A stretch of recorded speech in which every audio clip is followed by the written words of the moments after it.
All right, welcome. Everybody here? Right. Everybody that needs to be here is here? Well, we've got a small crowd tonight. That must be Father's Day. But welcome, fathers. Moms, you ladies already had your day. Thank you. Anyway, it's nice of you to join us this evening. Yeah, okay, good. Thanks for the We can't see you. I know. I'll move into the camera here in just a minute. I'm looking at my computer monitor. They won't hurt the other dogs so bad as they You all know Kathleen? break their jaw or something. Hi, Kathleen. Hi, how are you? Good. Happy Father's Day.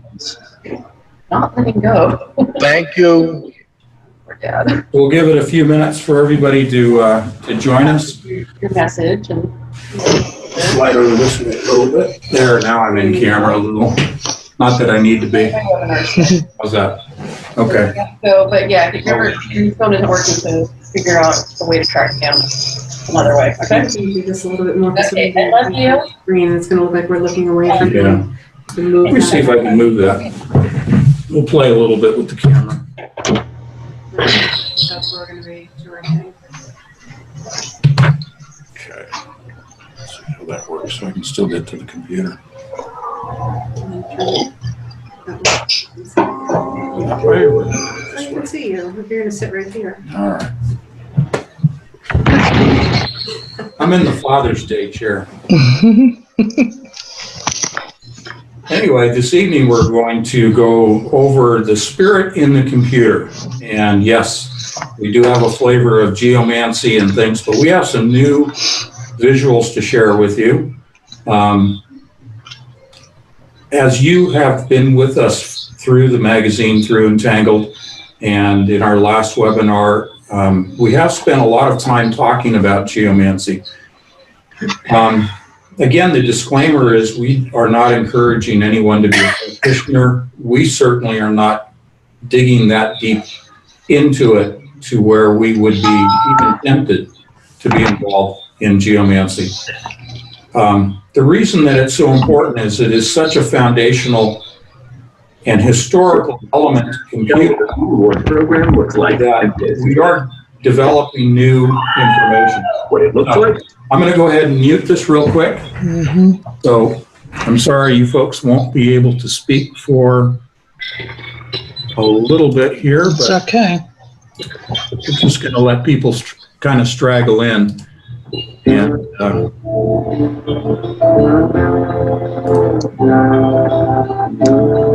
let's see what we can do here. Oh, here we go.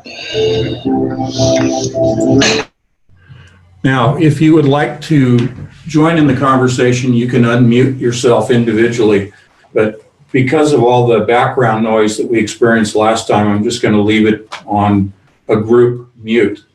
Anyway, getting back to the geomancy, we will move on to other topics after this webinar, unless the Lord brings just more profound revelations in terms of what presently is going on in computing that is directly linked to the past. So to this evening, we will talk about the past. We will talk about the ancient origins, but we'll get into blockchain. We'll get into the latest on AI as well. We hope to keep it to 2 hours, but if you want to go longer, we'll go longer with you. And last time was about 2.5 hours, and that was fine. We want to open it up for conversation. This isn't just a lecture format, as you know. And if you have questions or you just want to engage in conversation with each other, we can do that. Chat room's obviously open. I'll try to pay attention to that as much as I can. We'd like to open up with a short video. It's about 3 minutes. This woman is a practitioner. You will see just by her appearance, but she gives a good synopsis of geomancy. So we thought we'd play that from a practitioner's perspective, and then we will go right into a little bit of a review in PowerPoint of some of the slides you've seen in the Entangled magazine and in the last webinar, but then we'll move into some visuals that I think you'll find to be rather profound. Not to put a big spin on it, but when we saw it, we kind of laughed about it, but it goes hand in hand with the things we've shown you before. With that, Can they just nod? Can you nod if you can hear us okay? You can, okay, good. everybody's All here. right. Okay, good. So we're going to share the screen and play this video.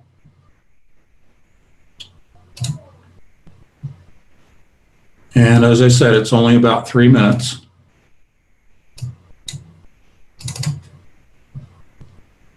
Can everyone see that? They can't hear us. Okay. So how do we know if they can hear that or see this? I'm waiting for it to load. What I will do is I will go ahead and mute for a few moments, or unmute, I should say, for a few moments once I get this set up. There goes PowerPoint. Okay.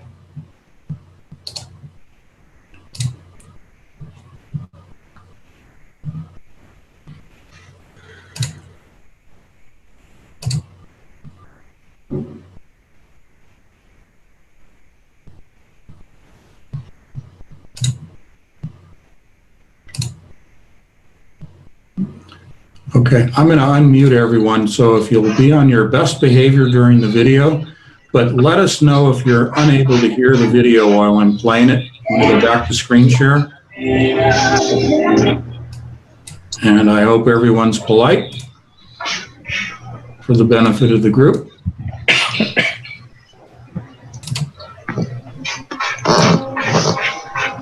So go ahead and let me know once I get the video started if you're able to hear it. Again, it'll take a moment for PowerPoint to catch up to us. Here we go.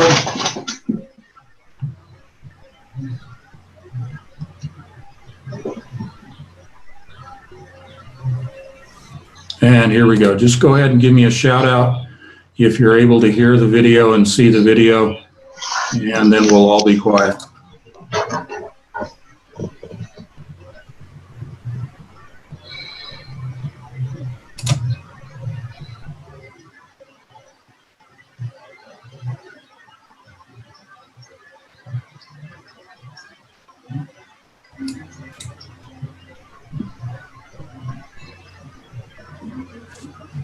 Yeah, it's a little quiet, so I didn't want to blow everybody's ears out, so we'll get out of this for a moment.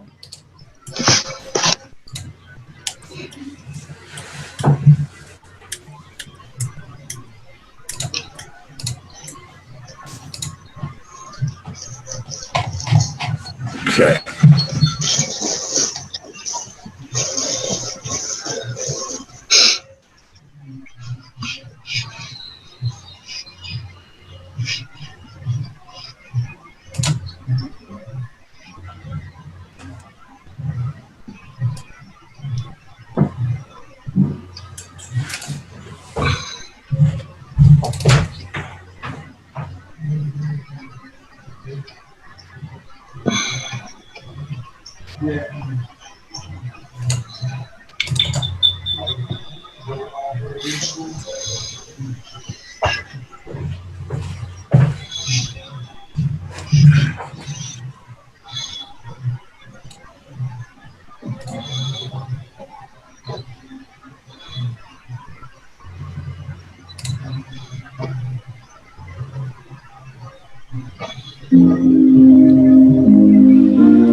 Hey guys, I'm AT. Welcome to my channel. Today I'm going to talk to you guys about machines.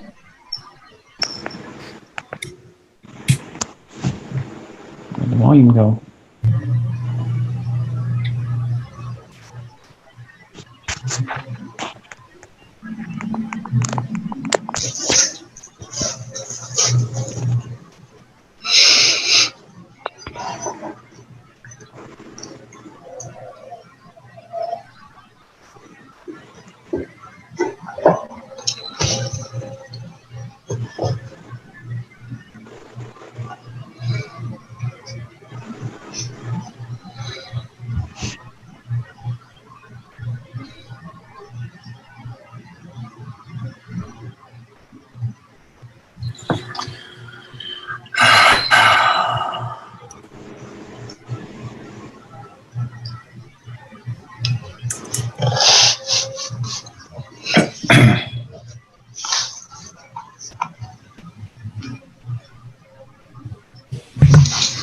Were you able to hear the video?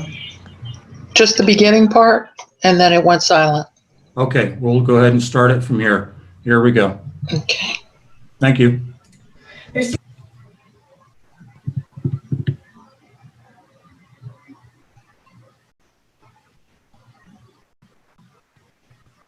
Can't hear it. I can't hear it. Cultures. Each of the geomantic symbols is combined with four Can you hear it now? These Yes. elements create their elemental structure, which is the framework and meaning of each of these symbols. I'll go ahead and restart the video then. Air- Okay.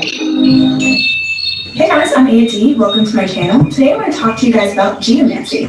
There's 16 figures in geomancy, and each figure has a keyword and an image. The keyword is their Latin name. Geomancy is deeply rooted in actually originated in Arabic cultures. It's also possibly an adaptation from divination systems used in African cultures. Each of the geomantic symbols is combined with four elements. These four elements create their elemental structure, which is the framework and meaning of each of these symbols. Fire being the head, air being the neck, water being the body, and earth being the feet. Each elemental line is contained of either one or two dots. One dot being the passive or active element, and the two dots meaning the latent or passive element. Each figure has an inner and outer element. The outer element represents how the figure expresses itself to the world around it, while the inner element represents what kind of power is inside. Each figure also has a binary and decimal number, which is found by calculating its dots. So when you see the figure Lakeisha, its binary number is 1000, but when you calculate it into its decimal number, its figure number is 8. But then when you see the figure Conjunctio, its binary number is 0110. But then when you calculate it into a decimal number, its number is 6. The binary and decimal numbers will help you when remembering figures, remembering how they're structured, and remembering where they are in correlation to each other. Geometric figures are also connected to astrology and houses, and these are very important in order to learn, in order to understand what these geometric figures symbolize, what is inherent inside of them. They also have two qualities, mobile and stable figures. A stable figure is good whenever you're looking for stability, whenever you're looking for a grounded figure, while mobile is more, mobile and a little more uncontrollable, but that also can help you depending on what figure you need. So there are a few ways to configure geomantic symbols using divination. You can use cards, you can use beans, or you can use a method that was used in ancient times by tapping into sand. So as many times as you tap or as many beans that you collect, if you collect an even number, that represents a 0. And if you collect an odd number, that represents a 1. And you can also use cards. Red cards represent a single dot, while black cards represent double dots.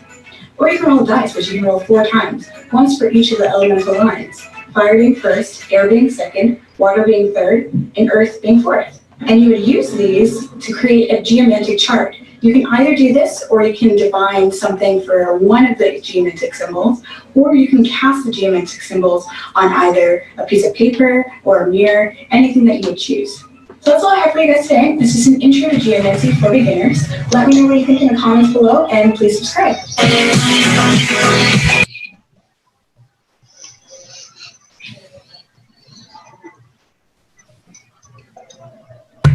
All righty.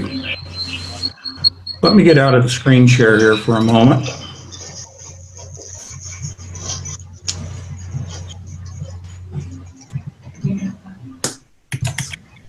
Not yet. Sorry, I don't have control over muting people when we're in that screen share mode. So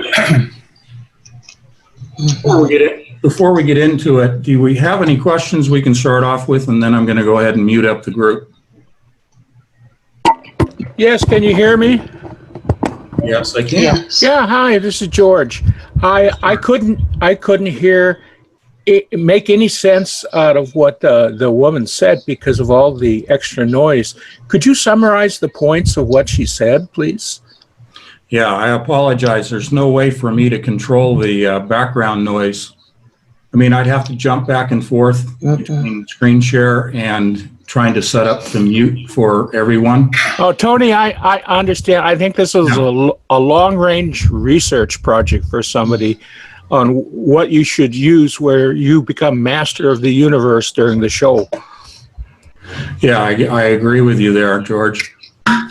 It's a little hard to mute the group when I'm in screen share and the video's running, because I wanted to be able to hear from you that you could hear the video.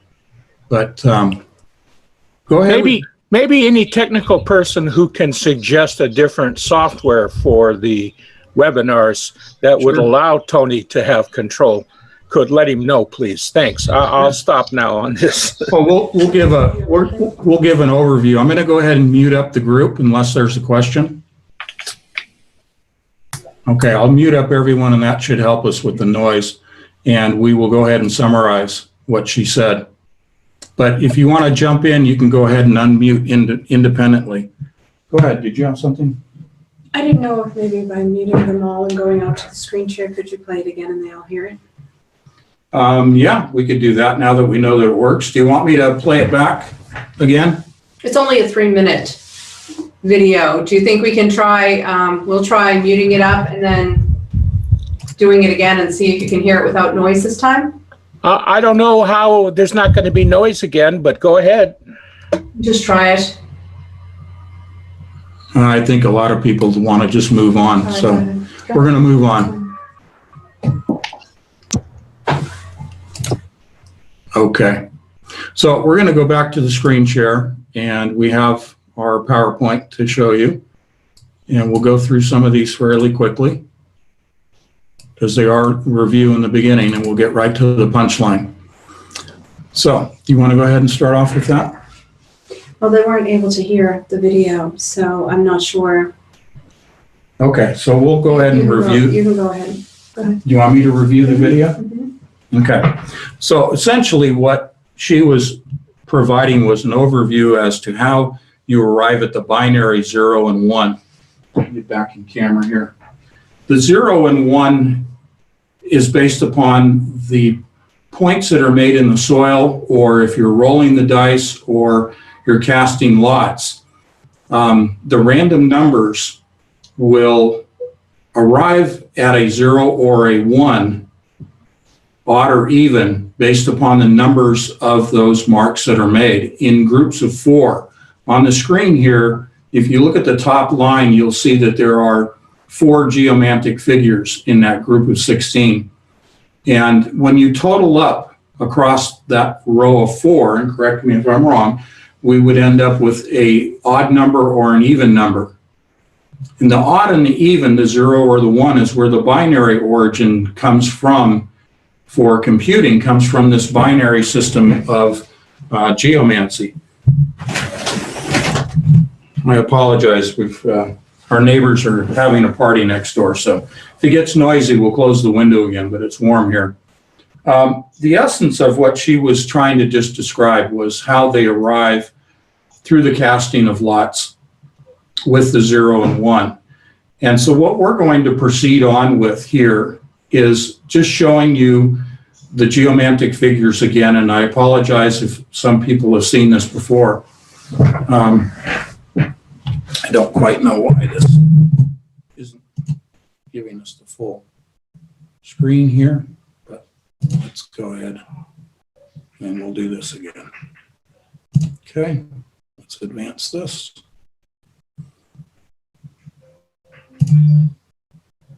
Okay. So do you want to go ahead with that? This is just a basic review of a chart that we did in a previous webinar that shows the different ways that you can arrive at these readings. You could throw dice, you could use dominoes, you could use cards, or the ancient form was taking and making marks in the sand. This was done more in the Middle Eastern culture, and then later it moved, I think, to dice and dominoes and other mechanisms more around the Renaissance. So this is just, they get set in a chart and then they are read according to astrological and astronomical features within that chart, which is the square on the right. And from that, readings are taken by times, days of the week, weeks of the month, months of the year, and more detailed pronouncements at that point can be made over a person's life. We did on the cover of last month's Entangled magazine, we went into detail about how it is, in a sense, a two-sided process. We have these devices that we use daily, and we access them by a series of taps and dashes as we're scrolling and scanning and moving along. And yet, as we're doing that on the surface of this glass, we described it like the Chinese screen art, where a double-sided embroidery, where in this ancient art, they are able to sew, if you will, or embroid a figure on one side, and yet on the opposite side, there is a totally different picture using the same string. So it's almost like magic, because you may have a picture of a peacock on one side, but yet when you turn it over, there's a picture of a tiger on the other. And as you look at this image, you can see that we in modern times have our apps in front of us, and we're touching and tapping and dashing. And yet on the other side, the computer is taking in those dots and dashes and transforming them into figures that are actually able to gather that data, make a presumption, and then a proclamation using the same system.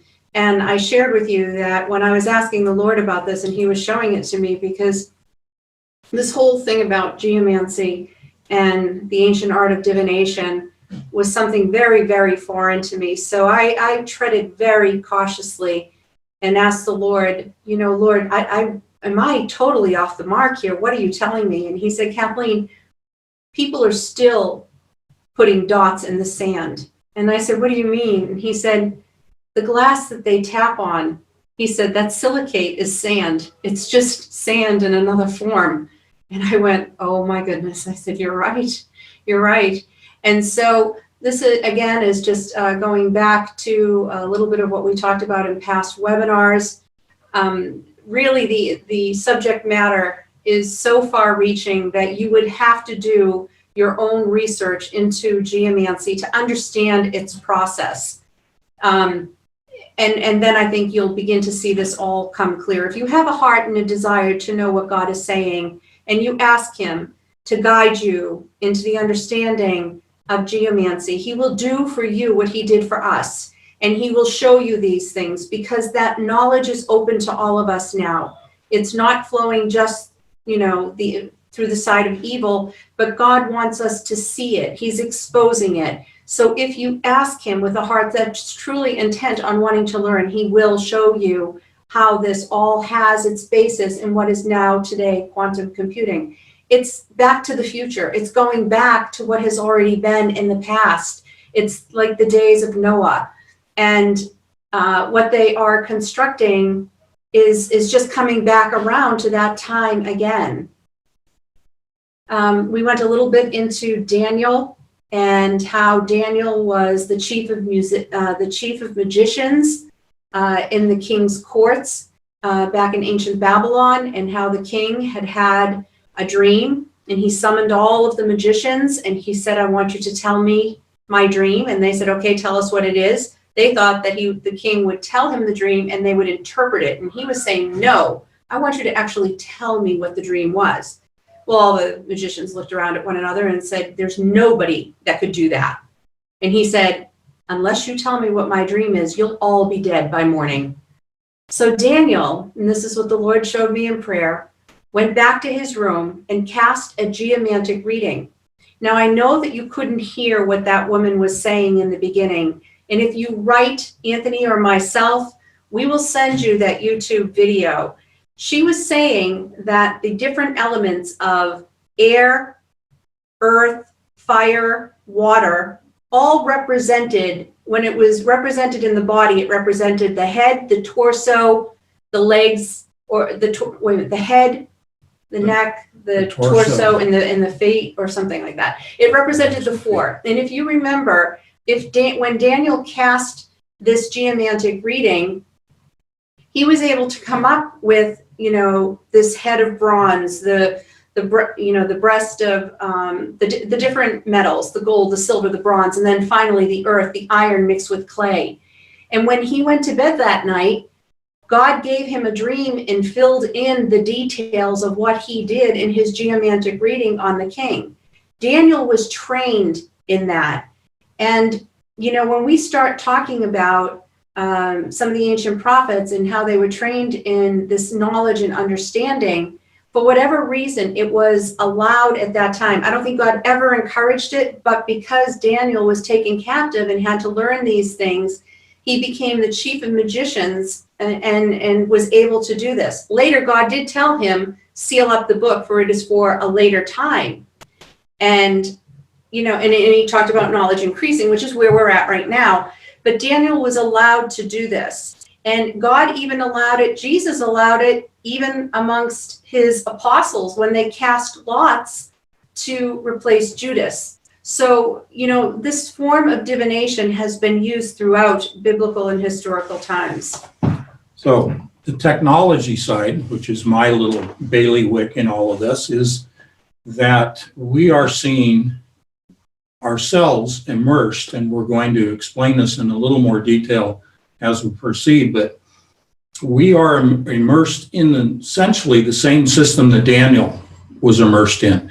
If you think of geomancy in the times of Jesus Christ and the times of Daniel as our internet and the practice of the dark arts that are going on today that are using the internet to make pronouncements on people, to communicate amongst themselves, and to bring more people into the fold. So what we are faced with today is this immersion within the internet, within technology, within the growing beast system. The architecture has been set for thousands of years, but the infrastructure based upon that architecture is what is being built out now as the beast system.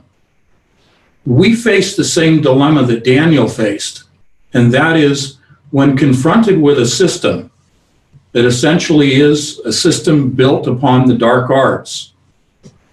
How do we function in the modern day? How do we function within this growing beast system? Now, Daniel, once he completed his task with the king, was ordered by God, was told by God to seal up the book until the latter days. Well, that book, that scroll has been opened. The flow of knowledge, the flow of water is now upon us.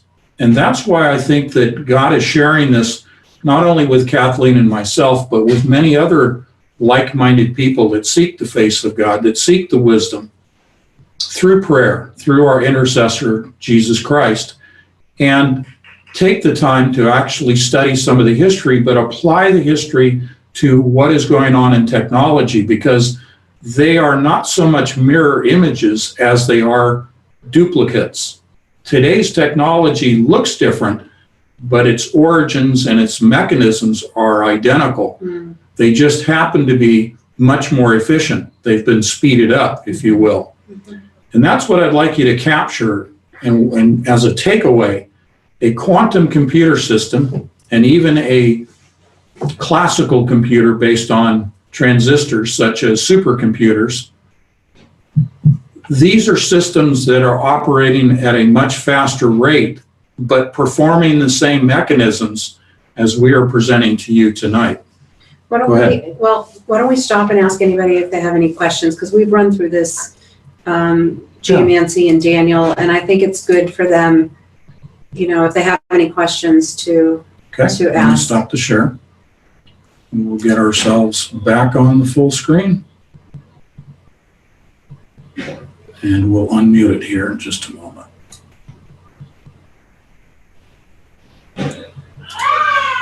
Okay. Here we are. Okay. Cool. All right, we can hear you. Go ahead, sir. So, what's new with you guys? So you guys went to a car show. That's pretty cool. Hello. Yeah. We're back live. the Baptist church across from our office has an annual Father's Day car show. I don't know what they think that has to do with with running a church, but it's a pretty popular event, and we don't go every year, but we've gone some. And anyway, the significance this year, I tried to get the Cougar crank, but I guess it sat without running for too long, and the carburetor's all gummed up, so it wouldn't crank. But Not close to the mic. anyway, what we had hoped to do Hey, is Sydney? I would take the Cougar, and Dan was going to bring his Scout over, so it'd be the first year, kind of like a father-son, both having our cars there kind of thing. But at any rate, when I couldn't get it cranked, your mom took me Hey, Sydney? over to their house, and All right, I muted him. Larry, I apologize. It's okay. Can I just ask you guys, have you been able to hear at all what we were saying? Yes, Yeah? Okay. all of it. Mm-hmm. Okay, all right, go ahead. Try to get the mic a little closer. Sydney's my sergeant at arms. I'm surprised. I know. So he's asking a question up in Okay. the corner. Larry, did you have a question? Unmute him. Is he- No, I can't. Larry, can you unmute your mic?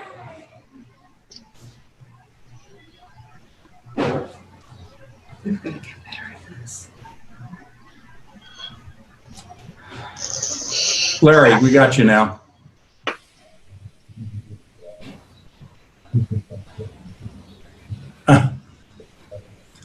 Yeah. Larry? Hello? Let it go. For some reason, it shows your microphone's open, Larry, but I'm not hearing you. Nope.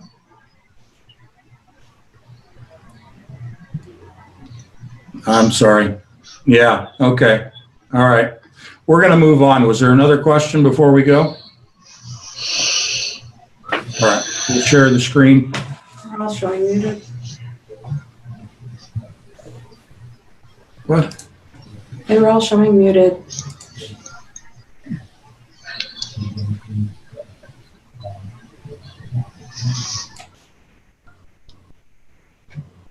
right as it started to sprinkle again. So, Sydney, can you hear us? Cool. yep. Sounds like you guys had a good time. That's all right. I'm just going to mute it up. Okay, here we go.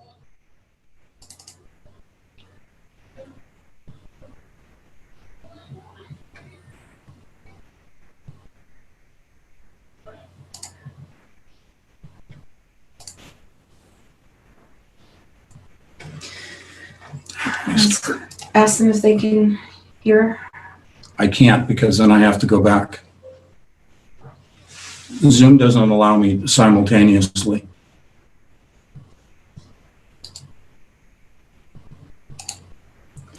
It is such a ridiculous program. Can we just leave it right there? Right there. It doesn't have to be full screen, and they can see these things. It's fine. And that way we have control over what we're seeing, and we can hear from them if they can see us or not. Okay. Okay. All right. Can you guys hear us and see what's on the screen right at this point? Okay. I'm sorry. I'm getting just as frustrated as you are. We're going to learn this thing. Well, it isn't us. No, I know. It's I know. program limitations, and I know. I agree with George. We're going to get a different program. Okay, let's go back to Jesus in the temple. Go ahead. All right. So I, in my research, had come across a couple of photos that astounded me, but also served as confirmation, because when the Holy Spirit revealed to me what Jesus was writing in the sand, I thought to myself, who am I, first of all, that something like this would even come to me, that I would even know or even come up with this idea of what this is? Because again, it was brand new to me. So in my research, and in my prayer, it was the day before the webinar that we were presenting this, I said, I am not going to say a word unless you show me. I'm not going to say a word about this because, you know, there's going to be a lot of people that criticize what I say, like, who are you? There are theologians out there that have been studying this for years. And so he brought me to this picture, and it was from an Arab website, and you can clearly see Jesus writing in the sand, and those are geomantic figures. Now, there may be naysayers who would say, well, you know, it's an Arab website, they're just trying to bring it over to, can you go back to the other one? Thanks. They're just trying to bring it over, you know, to make a point or make it be maybe more sounding toward their culture. So then I was going on and I said, Lord, you know, please show me. And so I found this next photo, which was an ancient icon. And if you look very clearly, you can see that it shows him writing geomantic figures in the sand. And the reason for that is that he was speaking to those learned men that were gathered around him, bringing this woman to a point where her life was going to be taken from her. And they were trying to trap him and make him judge. And so Jesus wrote figures, 4 geomantic figures in the sand that even his own disciples had no idea what he was writing. But those Pharisees and Sadducees and those who were educated in those ancient schools of the craft would know exactly what he was talking about. And 2 of those figures in that picture right there, I can identify as Populus and Via, as those are 2 of the geomantic figures. And Populus meant it was supposed to look like a bird's eye view of a crowd. That's what the figure represented. And it would sway the crowd either to incite them or to calm them down. The other geomantic figure, which was just 4 straight dots in a row, was Via, which meant, ironically enough, the way.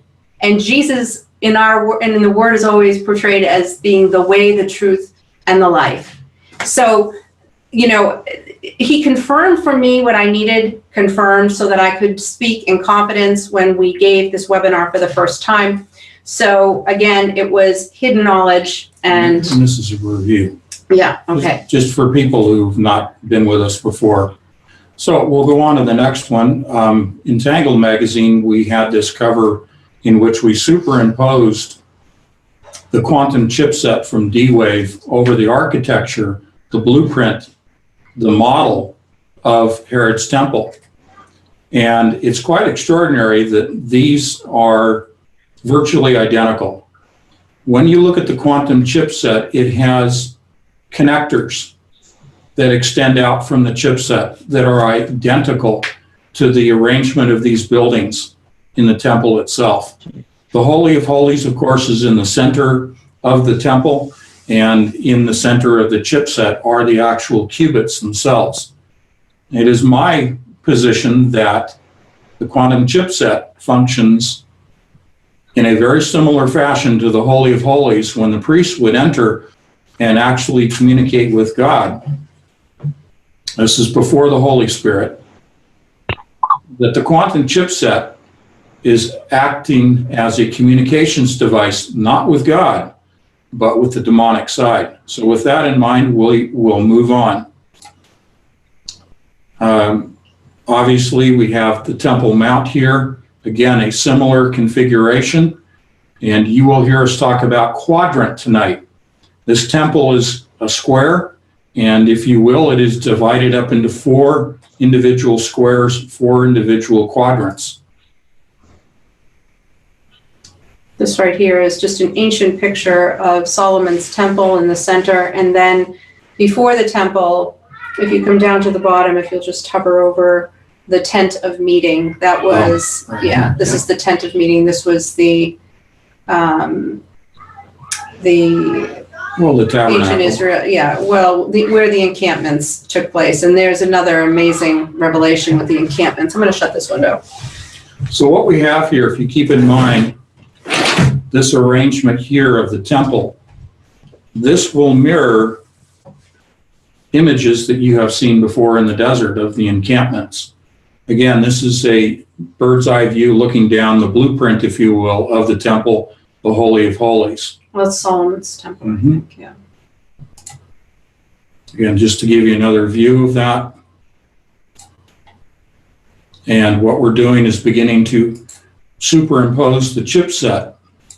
This is the quantum chipset being placed in the Holy of Holies. And then side by side, the chipset, you can see the wiring connectors here. The qubits live in this area here. Again, the identical architecture between the two. You've seen this image before if you've read Entangled magazine.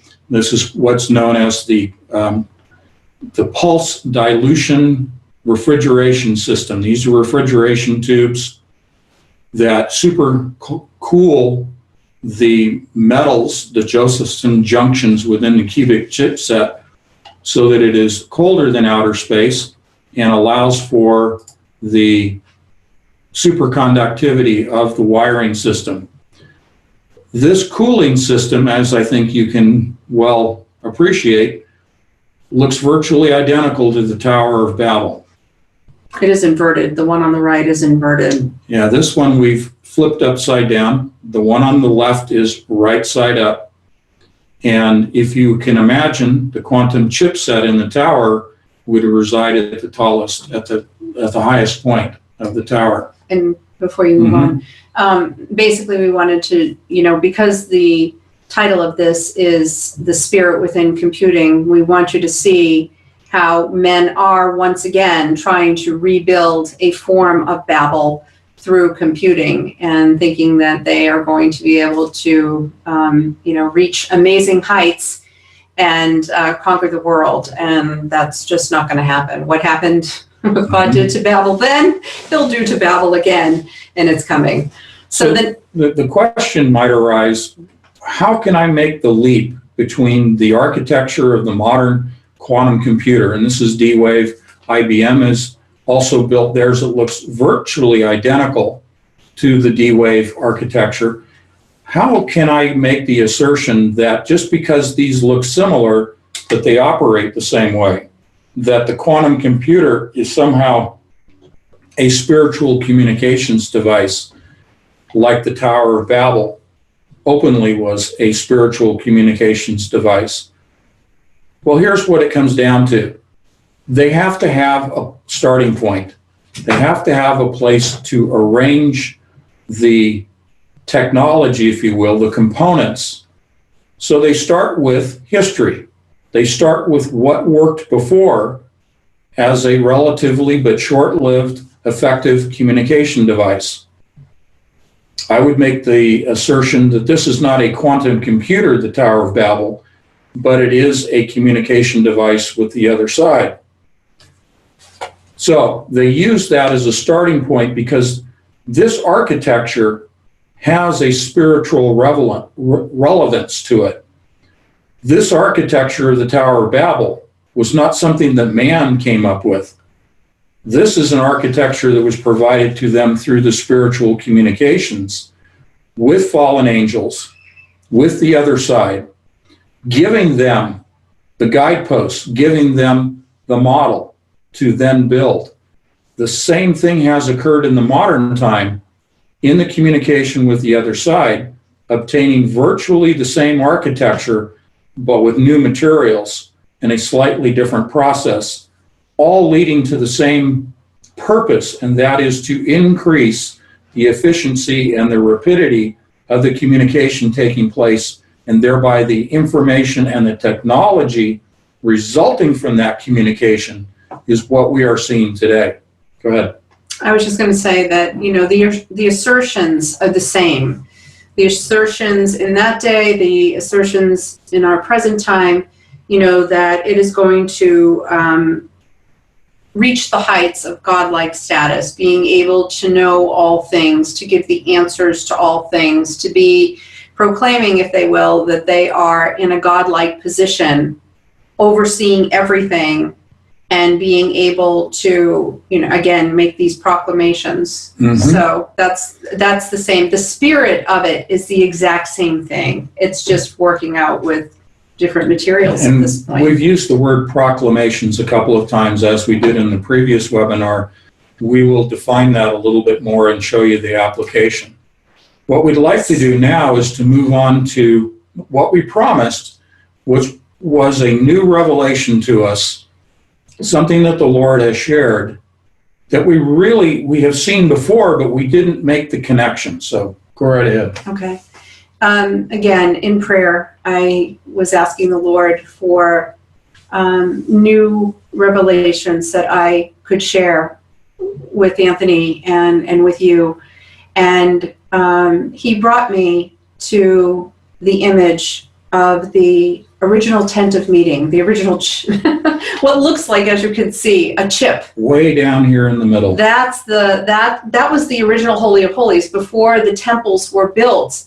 And, Solomon built this amazing temple and the temple for God. And it was a portable temple, if you will, their tent of meeting. And then there was, God gave specific instructions as to how it was to be surrounded. And you can see how they're broken out into quadrants, because I was asking once again for more information about quadrant and what was its outworking in our lives. So he brought me to this image right here, and from a distance you can look at it and say, that has very computer-like characteristics. I don't quite understand what it means, but in the center is the tent of meeting, the Holy of Holies. Around it are the elders and leaders, and then all of the tribes. Those are the 12 tribes of Israel surrounding it. And so they were divided up and put into specific places, and they all drew near to God, and they all had certain tasks that they had to carry out, but it was all very ordered. And it was, God watched over them with a cloud by day and fire by night, much like when the Israelites came out of Egypt, he led them with a cloud by day and fire. So I find it interesting. We know that Satan does nothing original. He does nothing original. Isn't it funny that we now have cloud computing to guide people? And I thought, there's just nothing new under the sun. And so, again, here is another image that you can see how it is very much reflective of quantum chipsets. And this is the quadrant layout of the tribes of Israel around the tent of meeting. And here's a more modern look. That's the D-Wave. Pick it up here. Yep. This is the D-Wave chipset. So this would be the Holy of Holies. This is the armature, as it's called, that holds the chipset with all the wires emanating out from it. And then just the greater architecture that attaches to that Tower of Babel type structure with the disks with the different levels, which is the pulse dilution refrigeration unit, which is then causing all of this metal here to become superconducting. But in particular, the Josephson junctions that connect the qubits in this area have to be superconducting. So I think you can see that there is a plan here, and there's truly a great deal of counterfeiting that's taking place.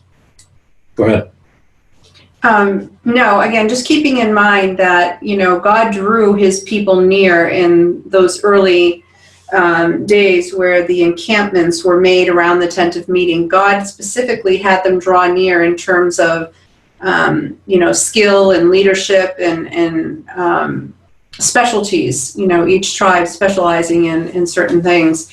And it was a communication setup for them, an ancient communication setup, and they drew near to God for that information and as their source. Whereas we know that the demonic realm is accessing, I continue to say that Satan is the one sitting enthroned right now in the temple of technology, which is at the heart of that quantum chip. And you can explain this so more. I'm just going to jump back, keep this image in mind, and then go to this. Take a look at the corners, if you will. But what we're looking at here are the data points for 5G technology. This is called a constellation.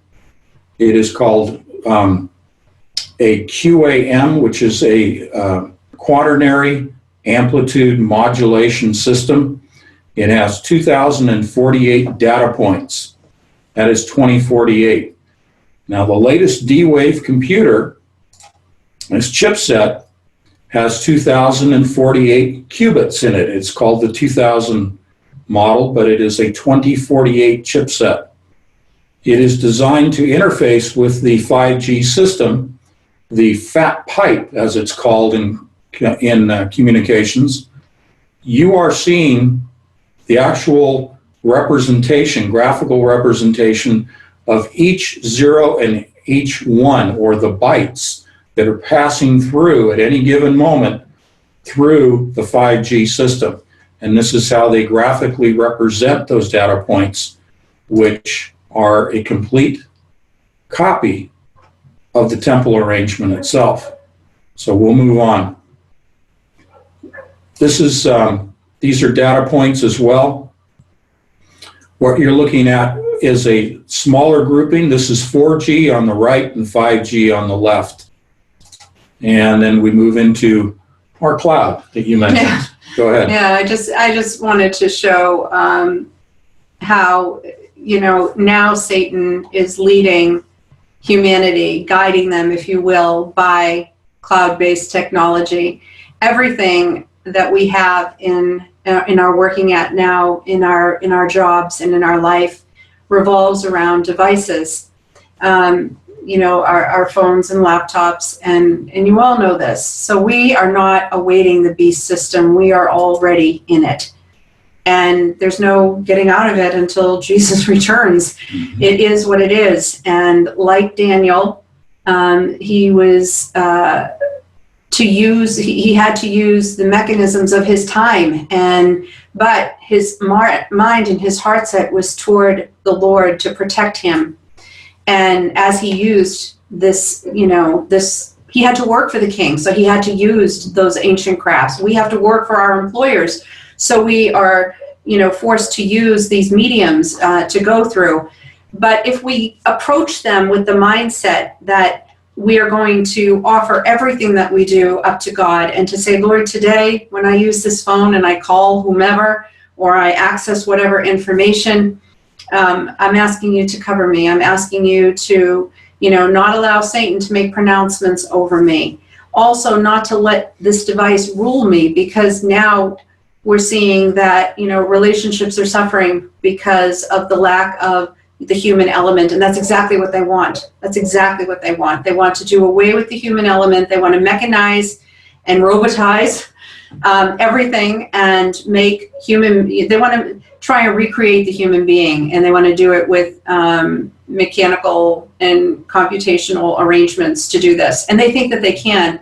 And, you know, to a certain extent, they will be able to achieve some measure of success, but they will not reach the level that they think that they can, because Satan is disillusioned and he thinks that he's going to be God. And God, we must remember, he's very jealous, extremely jealous. And there's going to come a point in time where he just says, enough is enough. Jesus is coming back, warrior, conquering king, and he's going to take this on. And, Yep. you know, we just need to keep that in mind as we move forward. Let's talk about the terminology a little bit. We have the cloud and the cloud-based system, but think back to what Kathleen was saying a few minutes ago about geomancy. When you have the 16 figures in geomancy produce what is called a mother, and then a daughter, and then a judge. Nieces. And nieces. But you that are familiar with computer hardware know that there is a motherboard and a daughter board set up. So all of these things have their origins, as we're showing you. None of this is new. It's just simply It's in a reproducing. New form. It's like the sand, you know, when God said to me, Kathleen, people are still tapping in the sand. And I said, what do you mean? And he said, silicate, the glass that you're tapping on, is sand in a different form. And that's exactly what all of this is. You know, they're packaging it under the quantum label, but it's still spirit. Mm-hmm. And it's just going back to how Satan worked before, only he's working with technology that has evolved to what we happen to have right now. He's working with what he's got. And it's not much, folks, because God can pull the plug at any point and there's no electricity for him to be able to do anything with. So, you know, he's really in a very vulnerable position, though he's trying to make himself out to be very powerful, all-knowing, and omniscient, which he will never, ever be. So, And those of you that are familiar with computer programming and operating systems, but in particular with artificial intelligence, they are using a programming language known as Python. I don't think it's difficult to make the leap with a name like that. yes. The software company Oracle, okay? Again, they use these because they have a spiritual connotation. It's not just being clever. It's not just borrowing from history. There's another company that produces electronics and communications devices for the automobile industry by the name of Delphi, the Oracle of Delphi, okay? These have meaning to these people. And we're trying to just illustrate just the tip of the iceberg of that meeting. We are going to spend a little bit of time now talking about the other D-Wave company. We have D-Wave, who spawned Quadrant as another company, their business unit. We're going to talk about that. They also spawned Kindred Robotics and Sanctuary, which is their literal sanctuary for the robots that are imbued with AI to have a safe environment for them to develop before the robots of Kindred are deployed out of the sanctuary. These are not my words. These come directly from their own scientists. So we're going to talk a little bit about Quadrant. We did this in the last webinar, but we have a little bit more we want to add to that because it is very significant to understand the Internet of Things, the Internet connecting everything, is collecting all this data through the 5G pipeline and feeding the quantum computing and the transistor-based supercomputer systems.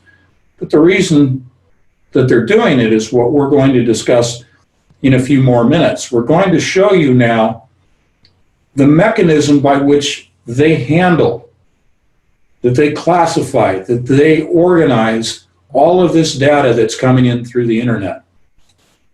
Go ahead. This is something by Gartner Group, and we showed this last time, and it's called their Magic Quadrant. And, you know, for all the companies that can wind up on a Gartner Group Magic Quadrant, you know, they think that they are it. And so here is just an example, just one random example that we took and how it is laid out. And that's what we want you to see. You know, focus on the layout of the dots, the concentration in the areas. And this is basically what quantum computing is doing, is they are analyzing all of this data and plotting it, if you will, and then dividing it up into quadrants. And somehow, I'm not exactly sure how it is, but That's why you have me here. you're still trying to figure this one out with me too. But they have a mechanism by which they are able to read these charts. And it's not exact. You know, they can't get it exact, but they can get pretty close and make a pronouncement based on it and be really within a close area of accuracy. So, and then if not, then they can hit on it enough that it will pull it in. But this is an example of a Magic Quadrant by Gartner Group and how they lay out this information. Let me read this off real quick. Yeah. The vertical is ability to excel, or excuse me, ability to execute. So in other words, their ability to follow through. The horizontal is the completeness of their vision, their goals, their business visions. These are companies that they have evaluated, if you will, an ISO 9000 sort of process. And they rank them according to their ability to execute their mission and to complete their vision. And so they are ranked either as challengers or leaders or visionaries or niche players. And based upon the statistical analysis of their performance, they get placed within these one or more quadrants. Now, this is just a simple example of how they analyze businesses. This is applied to all data, not just to businesses. This can be for farming, this can be for computer industry, virtually any area, any aspect of life is placed by the Gartner Group, and they're not the only ones to use quadrants, but they are the industry leader in terms of laying out the data for business investment purposes. And it's just, again, I'm going to highlight the name, Magic Quadrant. You'll see why that's significant, but again, it is significant to them, the names that they choose for their processes. You know, there are many, in our research, we've come across so many things that have been placed into this quadrant-like framework, and the labels change, the data labels change all the time. But what we have come to understand from what God has shown us, using ancient devices, like there is an actual device called a quadrant. It's this brass quarter. I forgot to add it into the presentation tonight, but basically what the quadrant does help them do is it puts the element of time in place as to the days, the weeks, the months, the years, and how it all is going to translate and play out. That's where a lot of quadrant also comes in, is in terms of time and playing this out. And to expand upon this, I found this other chart that encompasses every sector that would affect our lives. If you could go to the next one. Mm-hmm. No, not that one. Yeah. Mm-hmm. And if you can see, you see restaurants, construction, finance, utilities, business. Picture this. You can see it in the quadrant. Now, if you were to take away all the black words, all you would see are these little dots. And you would see higher areas of concentration. Now, what I believe quadrant does, and this is going to sound strange, but they have to make their proclamations, they have to be able to assign authority over these areas. They can't take care of this all on their own. So they have to plot it out in a way and then find out how it is that this demonic realm is going to take control of all of these areas. So the way that they do that through computing, using the ancient art of divination, is they lay it over sigils. And I know you couldn't hear that woman talking in the beginning, but this right here is, and Anthony knows a lot more about Dean Kelly than I do, but God brought this image to my mind, and I ended up going to him and saying, wasn't there a chart of some sort? And he said, yes, Dean Kelly. I said, God showed me that what they do in essence is take the data and lay it over, assigning it to a demonic entity. All of those little individual squares in this chart that you're looking at right here represent a demonic entity. So picture those dots with whatever data they happen to be taking from at the time, laying it over those sigils and basically assigning the authority to that realm or to that particular data set. And let me interrupt just a go moment. ahead. This is the Enochian alphabet. Dee and Kelly were involved in learning the alphabet and using the alphabet so that they were able to communicate with the angels that they openly were communicating with. Now, each sigil is a symbol. Each sigil is assigned to a demonic entity. That demonic entity has power over a specific element or multiple elements, and or has power over a physical area on the earth. The earth is divided up into 4 quadrants in the spiritual world, and the demonic entities have dominion over specific areas of the world and the activities that occur in that area. So what is happening when they look at companies that fall, let's say a business sector such as mining, happens to be laid over what this is called the Great Table that Dean Kelly used, also Aleister Crowley. Let's imagine that mining happened to land on this sigil, whatever that sigil is, and that is a demonic entity. that might in fact have some influence over mining.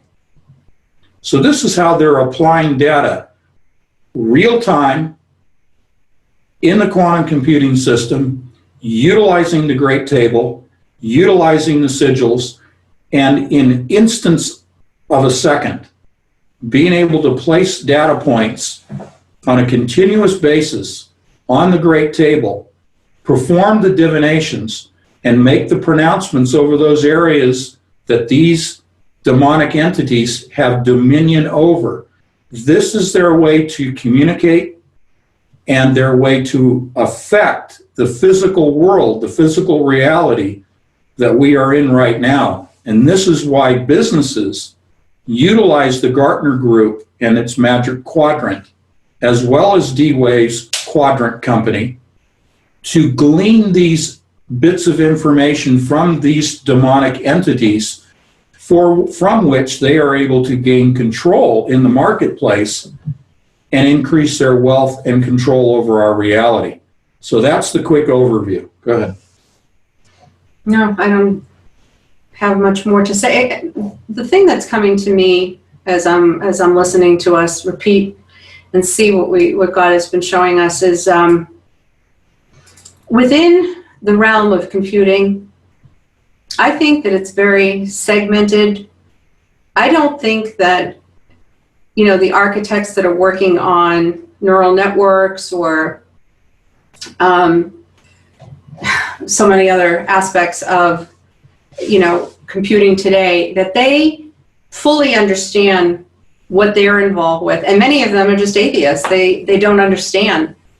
And, your average computer programmer and computer engineer, even at the D-Wave level of building those qubit chipsets, has no awareness of what we're sharing with you. No. But those that are driving the businesses, those that are driving the technologies, those that are driving the artificial intelligence, they fully understand what we're talking about much better than we do.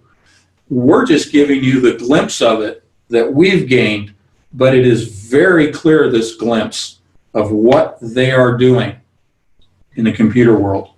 And if you can see it from both sides, here, take the realm of those working within quantum computing now that have their own jobs that they do that all add to the whole. And then you look at the Christian realm too, of people that don't understand this but are starting to come into the understanding of it. And it's just awesome on both sides. Because if there's even one person from, say, a D-Wave or, that line of thinking that is involved in quantum computing, that they can begin to see the demonic realm working within what they're doing. And then on the Christian side, that we can see how God is opening up this knowledge for us to understand it too. We're almost in the same place at the same time, but on different ends of the spectrum. And, because we are approaching the days of just finality, that's the only way I can describe it, is that there is equal information given now. The flow of information from Daniel's time, it wasn't so much a book as it was the flow of information. And now that is open. We're in the days that Jesus said knowledge will increase. Well, it's here. And we're in it, and this is it. And but God doesn't want to leave us unaware. And so he's going to make it known. And we've said many times that, we've all repeated, men's hearts are going to fail them for fear of what's coming upon the earth. Well, you know what? Christians are going to be fearful when they open up their eyes and they hear what we're showing you right now, and they go, oh, what does this mean? What does this mean? And we're already in it, and it's the understanding, like, there's no going back. We're in it now. But it's also going to happen to those people that work at the D-Waves, that work at the sanctuaries, that work at the the kindreds. When they, on the demonic realm, and whomever it is that they serve, begin to see what's happening and the lack of control that they have, and they realize that they've been used. when they realize that they've been used to fulfill Satan's plan, and when they think they can put things, that genie back in the bottle, and it's like, no, you let it out. And it's out there now, and you can't put it back. And So- all these guys are coming through. Yeah. You know, and so when you begin to see that your hearts are going to fail, when you realize that you are now at the mercy of an entity, and God, you know, are you ever even going to think that you're going to cry out to him for rescue, or are you just going to spend the rest of your life in hell? Draw your art.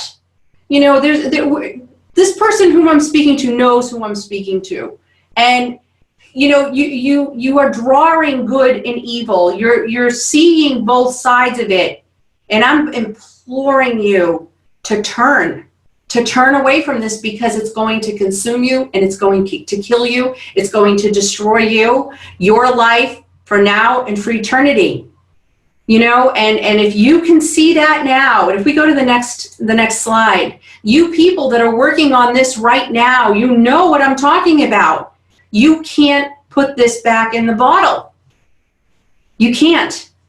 And my prayer is that all of these individuals that are involved in this level of computing, that their eyes would be open, just as I pray for my own family members and friends, that their eyes would be open to the Lord Jesus Christ, and to serve him, and to desire him, and to seek him, because he is the only one who is able to come against Satan and at that level destroy him. So it really is a time, people, where you need to choose who it is that you're going to serve. This is not made up. This isn't us with some, you know, outlandish ideas, though they sound outlandish. I'll tell you, when I first began to realize it myself, I was quite astounded. But, you know, as I desire from my own family members who aren't, you know, that might not be walking with the Lord right now, my prayer is that everyone would come, whether you're on serving Satan right now and something that you think is really going to be the wave of the future and the way things are going to be, and that robots are going to take over and be better than humanity. What an outlandish, arrogant statement to make. That you even think that you need to create something that is going to be better than humanity. Who are you? Who are you? And that idea and that spirit that's even making you think that way comes from Satan himself. God's creation was perfect. It is perfect. We're sinful, but we are fearfully and wonderfully made. And if you test him in that, we are born again. and if you test him in that, you will see humanity rise to the top. We are not going to be suppressed. You're going to see humanity rise to the top, because we are his creation, and he's a jealous God. He's not going to let Satan get as far as he thinks And he's going that's why to. there's no fear in this, because you walk with the Lord, there should be no fear, because he's in control. What you're seeing here are data points. This comes out of Quadrant. This comes right off their website. They are arranging in a statistical manner the data points that are flowing in from the internet. They overlay this spiral right over the Great Table. This is a different version of the Great Table, but it's the same. They are literally laying their data points into the quadrant, and where they fall establishes a point of communication with a demonic entity. And the reason that Kathleen was making that plea to those individuals involved in, let's just say, the computer world, is because we know that they are participating in these webinars with us. And we are thankful, and it's our opportunity to reach out for them. This is a wiring diagram of a D-Wave quantum computer chipset. These are the wiring connections. These blue dots are all qubits, and they are bringing them together. Again, it is arranged Pattern. just like the Great Table. Okay?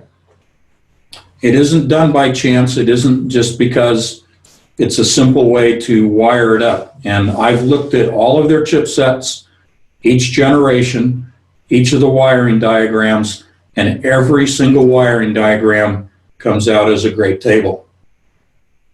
So Can we unmute them now and see if we can? let's see if anybody wants to talk to us now that we've let you know how crazy we are. We can unmute them. home from rehab early. Okay, So she got home, you're unmuted. I think Thursday.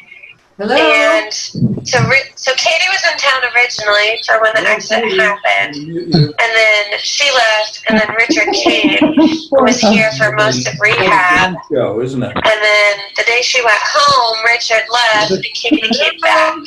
Hello? And so we've had constant family in town. But overall, she's doing pretty good. Find the person. She can walk pretty good, and so she can kind of move around some, and she's not in a wheelchair or anything. Hello? So I would say better than I anticipated. She can't get her dog back yet. We still have her On dog, the screen here that's. and she needs some assistance with showering and I think maybe getting dressed. I don't really know. Other than that, she's kind of independent now. So I'm sorry, did you say Katie's still here? Well, she left today. Oh, that's So- good. Oh, let's sit. Sydney. Twice. Okay. Can all of you hear us now? Yes. Oh, I can hear you fine. Yes. I'm embarrassed. I really am. I'm so sorry. Well, don't worry about it. They may be a little embarrassed when they find out that everybody knows their business now. So.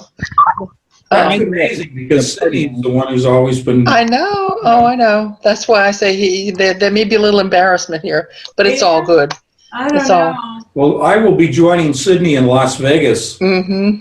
and having a little presentation to some engineers, so I will give him a hard time. Give him a hard time. Oh.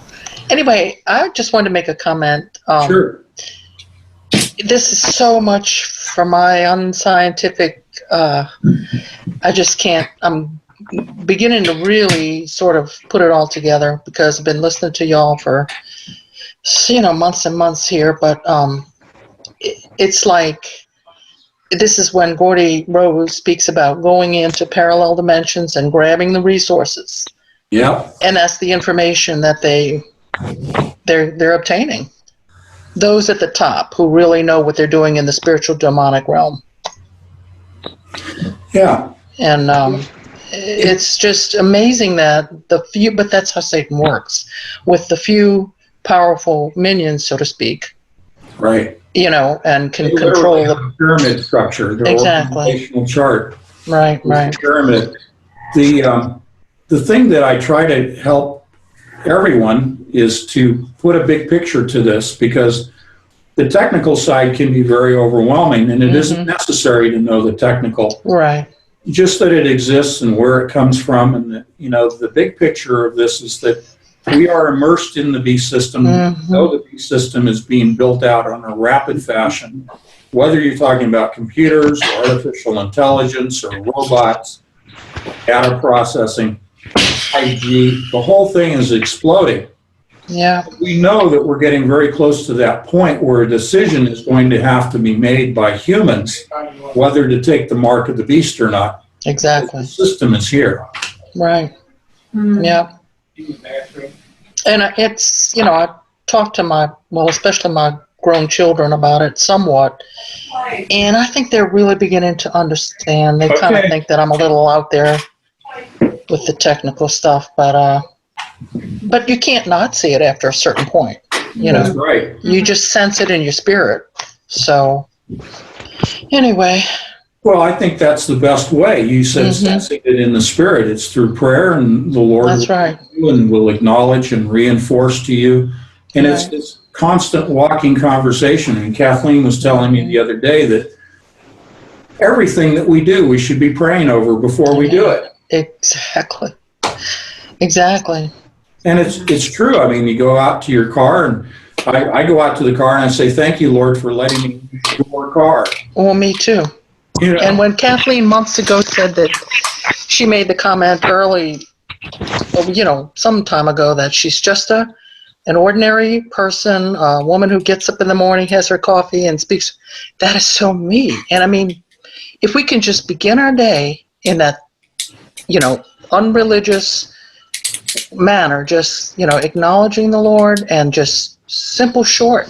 Or if you have time, if you're blessed enough to have time to spend with the Lord, and you do that, He can show you that you don't want to do anything but acknowledge Him in everything you do. And I'll tell you, Yeah. So, I get up at 5 a.m. every day. well, I don't get up at 5, but There's some mornings that I just like, oh. Oh no. And, but the time between 5 and 7, when I have 2 cups of coffee in that time frame, Mm-hmm. it flies by. Oh, I know. I look at the clock and it's 7 o'clock, and where That's did that right. time go? You want to talk about a time warp? It's like you're just transported. Exactly. Time. But I love it. I love it. And I just some days I don't have an outside job, so I'm in my house, and it's very tempting to just get nothing done in my house and just listen to you guys or whatever. But anyway. It benefits us. The more time we spend with Him, it benefits us. Absolutely. Obviously, Yeah. I spend time thinking about Him and talking to Him throughout the day. Me But too. that's a special time. He says, "Come to me early in the morning," and it's just Put Him first. yes, it's a wonderful. And then you're inviting Him in. He can watch over and protect you during the day, and and that's. I would encourage everybody to do it. And I'm too. telling you, these answers that come and these revelations that come, they'll come to everybody who seeks Him. He's looking for His children to say, Father, what's next? What's going on? What does this all mean? What does quadrant mean? What are they doing in sanctuary? And you know what? He gives you the vision and the understanding. Everything that I know that I'm learning about this is coming through just time spent with Him and Spending time, right? And if I were on the demonic realm, I'd be shivering right now, because the things that are coming forth, they can't hide. Right. They can't hide. That's right. And in many cases, they're not. Eileen, did you listen to my last couple of shows talking about sanctuary? Oh, absolutely. You and Kev? Yeah. Yes. Oh, and Sanctuary and Kindred. Suzanne Gildert. Oh, I Suzanne Gildert. checked out her artwork and oh my goodness.